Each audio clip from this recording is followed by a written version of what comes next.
Hello everyone. Alam kong times for lunch na ngayon guys. Kaya nga ito nag-iisip ko anong uulamin ko. Pang lunch, tinatamad kaming magluto ni Amo, kaya ito namimili kung ano ang pinakamasarap na ulam. Wow, sarap naman ito. Dag lechon manok. At saka meron siyang steam na manok din siya.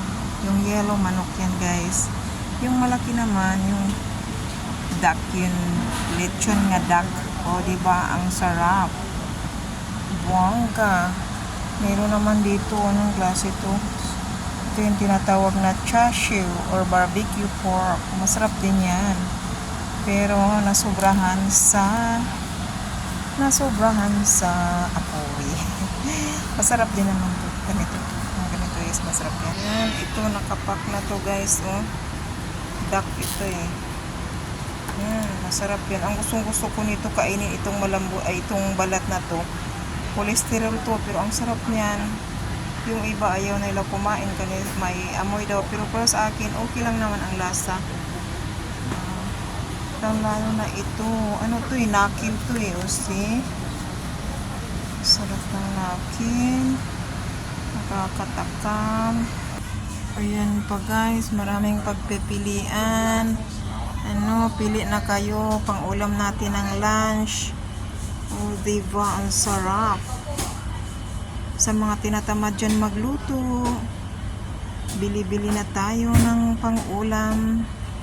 Lutong ulam. Yan, ang sarap. Chashu. Yan guys, masarap yan kasi ano yan eh. Wala siyang buto. Yung laman lang siya. Yung ganyan oh. Ang tagal kaya nito lutuan. Kailangan mo pang ipamarinate sa gabi. Nagluto na ako ng ganito sa bahay. Minamarinate ko sa gabi.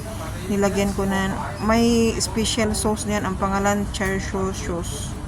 Ayun, tapos syempre lalagyan mo siya ng, ibabad mo sa garlic. Nilalagyan ko yan ng garlic, tapos nilalagyan ko pa yan ng lemon para mawala yung langsa. Yun, marunong ako gumawa niyan guys, yan. Ito, marunong ako gumawa nito. Kailangan sa gabi pa lang, imamarinate mo na yan. Ito, kompleto na oh. Meron siyang dahon sibuyas, may sauce. Ang sarap niyan, yung sauce na to. Ito, masarap yung sauce na yan guys.